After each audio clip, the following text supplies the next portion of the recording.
보고서를 국방부가 나중에 발표를 하죠. 근데 그 천안함 보고서의 대부분의 것들은 사실 조작이고요. 그래서 이제 거기 나오는 증언으로 나오시는 뭐 교수나 이런 분들이 하는 말이 그거예요. 결과를 맞추어 놓고 거기에 짜맞춘 보고서다 이런 거죠. 이게 폭침이 아니다라는 결론을 내릴 수 있는 증언들에 대해서는 이제 무시 전략으로 갔던 거고요.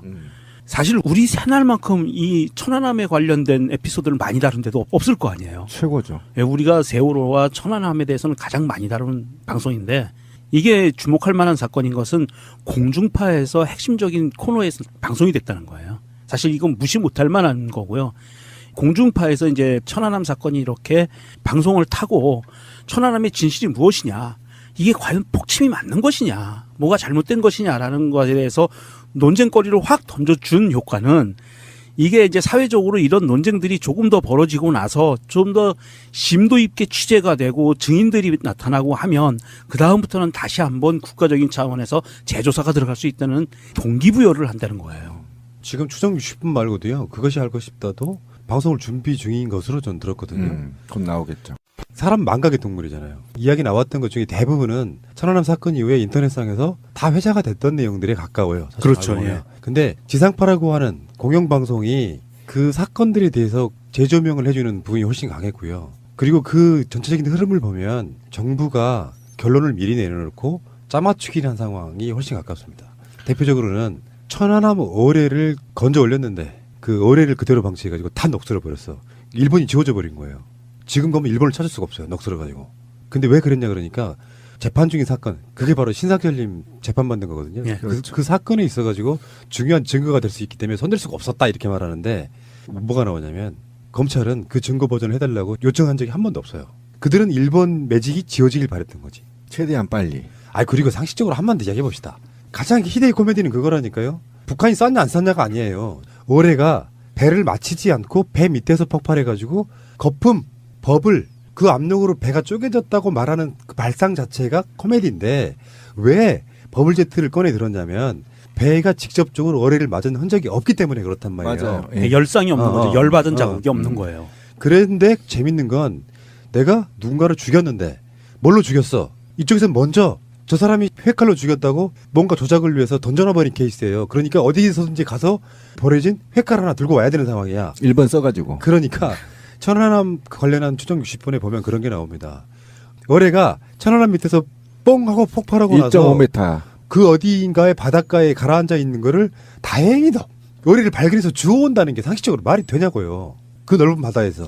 어뢰 크기가요. 실제 이 모니터 크기 정도밖에 안 해. 그렇죠. 예. 크기로만 따지면. 그런 상황을 보고 있으면 정말 코미디예요. 근데 추정 60분이 나가고 나서 그 다음 날 국방부 대변인은 정부의 공식 발표, 당시 발표를 믿는다 이렇게 얘기하고 있더라고요. 아까 그 권 PD 얘기한 게 이제 핵심인데 그러면 우리가 그때 문제를 제기했던 게 뭐냐, 중국과 미국과 러시아, 북한이 공동조사단을 요구를 했는데 이틀 후에 발표해버린 거잖아요. 정부가. 이게 지금 가장 큰 딜레마였잖아요. 왜냐하면 천안함이 침몰되고 나서 처음부터 북한 소용이라고 하지 않았어요.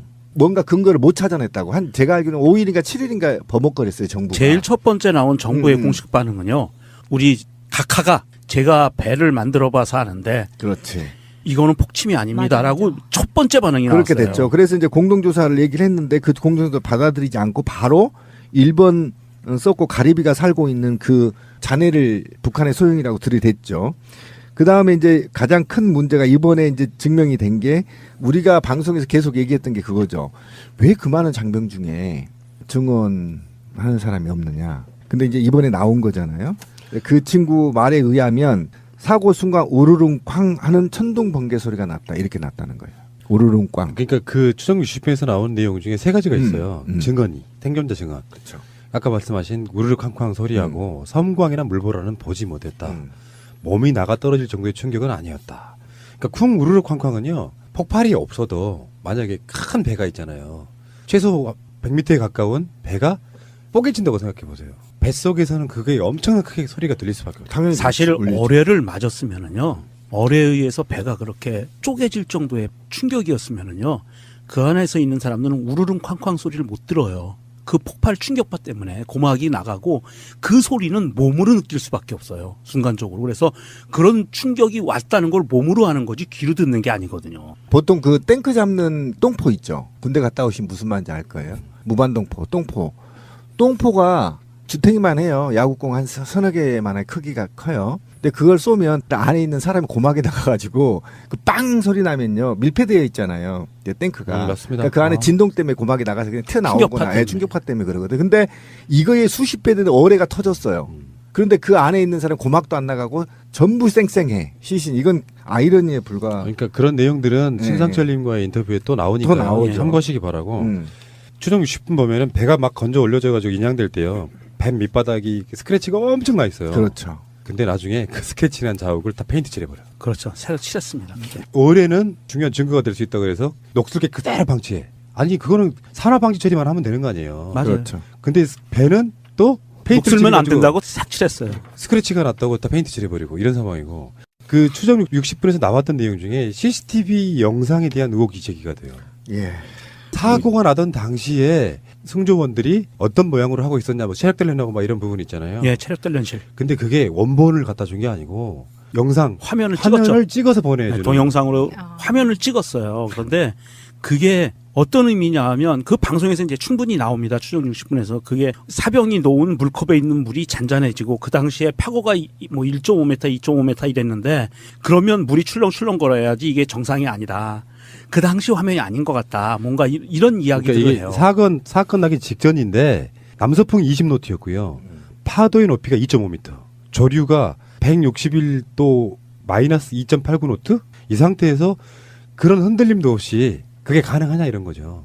그러니까 초기에 제기됐던 의혹이 이 체력 단련신 동영상은 그 당시에 배 안에서 찍혔던 동영상이 아니라 사고와 전혀 상관없는 배가 부두에 정박해 있을 때 찍은 동영상인 것 같다라는 의혹을 제기를 했었거든요. 그러니까 그 영상에 사병이 물병을 놔뒀는데 물병이 흔들리지 않았다는 거잖아요. 그게 물이 흔들리지 거예요. 않고 예. 점점점 조용해지고 그 안에서 체력 단련하고 있는 병사들이 전혀 몸의 무게중심이 흐트러지지 않는 흔들리지 않는 모습의 동영상들이 나오는 거거든요. 추정 60분을 만든 KBS에 PD 중에 한 명이 천안함에서 근무를 한 적이 있는 사람이야. 그렇지. 빼박. 그래서 이 사람이 증언하기를 내가 근무할 적에 파도가 치면 TV가 떨어져 수병이 어깨를 맞은 적도 있었다. 파고 1m가 넘어가도 물병이 쓰러져 기우뚱하며 쏟아진다. CCTV와 보고서 내용은 의아한 점이 많다. 그 당시에 천안함의 파고는 2.5m였다니까요. 그러니까 옛날 걸 갖다 그냥 갖다 집어넣은. 그러니까 2.5m면은요. 파고 2.5m면 파도가 이렇게 파동을 그리잖아요. 그럼 맨 높은 데하고 맨 밑에가 2.5m라는 얘기거든요. 그럼 배가 거의 한 3분의 1 정도는 바닷속에 쑥 들어갔다가 또 그만큼 또 쑥 올라왔다. 그런 상황이에요. 이 동영상이 그거는 완전 그 가짜 동영상인 걸로 추정이 되고요. 어떻게 그런 거를 제출했는데 그걸 그대로 다 그러니까 어떻게 보고서에 담을 수가 있는지 난 이해가 안 돼요. 이 MB의 천안함 사건 이후에 이제 국가가 망가지기 시작했다고 좀 보고 있거든요. 그 이전에 MB의 온갖 부정부패들이 수면으로 올라올 시기였단 말이에요. 지금 2년, 3년 차였죠. 이 시기에 이 사건을 떨어뜨림으로 인해서 사실은 MB가 탄핵을 안 당하고 조속히 자기 임기를 마칠 수 있었거든요. 그리고 부정선거를 해서 박근혜가 됐기 때문에 그렇다고 한다면 천안함이 어떠한 기획적 침몰이었던 거냐, 어떤 손에서 침몰이 된 거냐, 이 진상을 밝히는 것이 왜 중요하냐면 지금도 자유한국당과 이 나라 구구 세력들은 이 천안함을 물고 늘어지거든요. 최근까지 늘어졌죠. 그래서 이 진실을 반드시 밝혀야 된다는 것 때문에 지금 잠자고 있던 천안함의 영혼들이 다시 깨어나는 게 아니냐. 그래서 하나하나씩 지금 사회적으로 의문점들을 풀어나가기 시작해서 반드시 이것도 풀어야만 남북관계에서도 더 이상 이제는 종북 메카시를 남한 정치세계에서 볼 수 없다. 저는 그렇게 보는 측면에서 반드시 천안함 진실을 밝혀야 된다. 천안함을 보고 있으면 그 모든 것들이 다 조작이에요.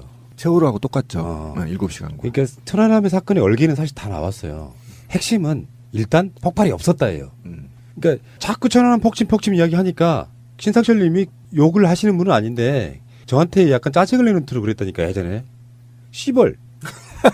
폭발이 없었는데 뭔 폭침이냐고 개소리 하지 말라고. 그런 투로 말했다고. 욕을 직접 했다는 게 아니라 얼마나 황당해요 그게.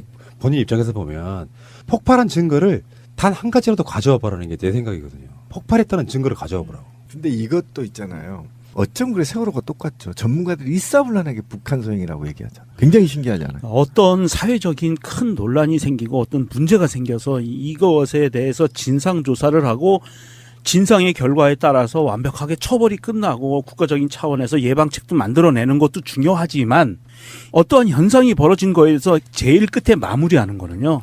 언론이 왜 그렇게 움직였는지 그리고 학자들이 하나같이 왜 양심을 팔아먹고 거기에 부안해동했었는지까지 밝혀져야 되는 거예요.